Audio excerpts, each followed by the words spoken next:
Assalamualaikum warahmatullahi wabarakatuh. Dalam video ini kami akan membentangkan tentang difteria.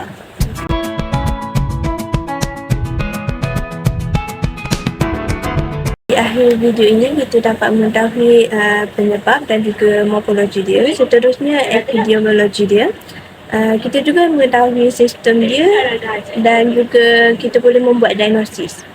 Seterusnya kita boleh mengelakkan daripada penyakit itu terjadi dan juga bagaimana untuk merawat serta kita dapat mengetahui prognosis dia. Untuk yang pertama, cause and monopoly, iaitu penyebab, dan monopoli dia adalah dia disebabkan oleh Corynebacterium difteria, iaitu sejenis bakteria yang bergerak positif. Organismenya adalah anaerobik fakultatif. Penyakit ini juga menyerang bahagian atas mukosa, saluran pernafasan dan juga dia menyerang kulit yang terluka. Pembawa kuman ini adalah daripada manusia sendiri. Penyakit ni dia amat sensitif kepada faktor-faktor alam persekitaran. Contohnya seperti keadaan yang kekeringan, kepanasan dan juga cahaya matahari. Selain itu, difteria disebarkan melalui sentuhan kulit, saluran pernafasan dan sentuhan dengan pesakit difteria itu sendiri seperti sentuhan silang. Dan juga kadar kematian akibat difteria ini paling tinggi dalam kalangan bayi dan orang tua. Ini disebabkan antibodi mereka ni rendah.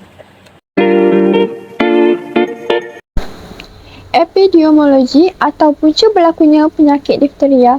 Yang pertama adalah melalui jangkitan titisan seperti batuk atau bersin. Yang kedua adalah melalui luka yang terdapat pada kulit yang telah dijangkiti oleh bakteria. Dan yang ketiga adalah melalui objek setelah bersentuhan dengan objek yang telah dicemari oleh bakteria. Saya akan terangkan sign and symptom difteria. Sign and symptom difteria ada 4, iaitu sakit tekak dan serak. Yang kedua ialah keletihan. Yang ketiga ialah demam dan menggigil. Dan yang keempat ialah kesukaran bernafas.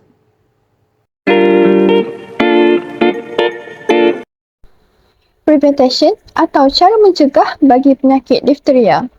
Yang pertama adalah dengan mengambil vaksin seperti DTaP untuk kanak-kanak dan TDAP untuk orang dewasa.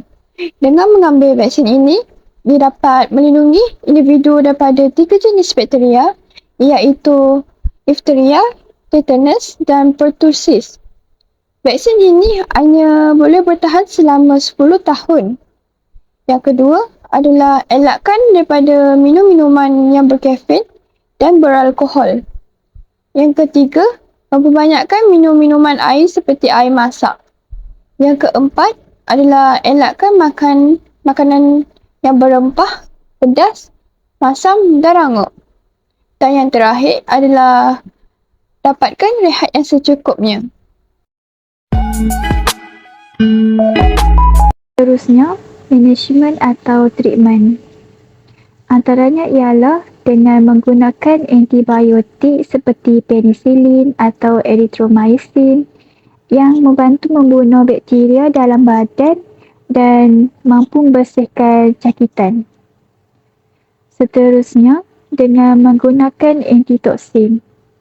Jika doktor mendapati pesakit mengalami difteria, doktor akan meminta ubat yang dapat melawan toksin difteria dalam badan.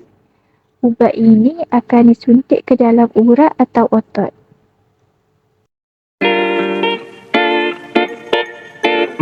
Seterusnya ialah diagnosis.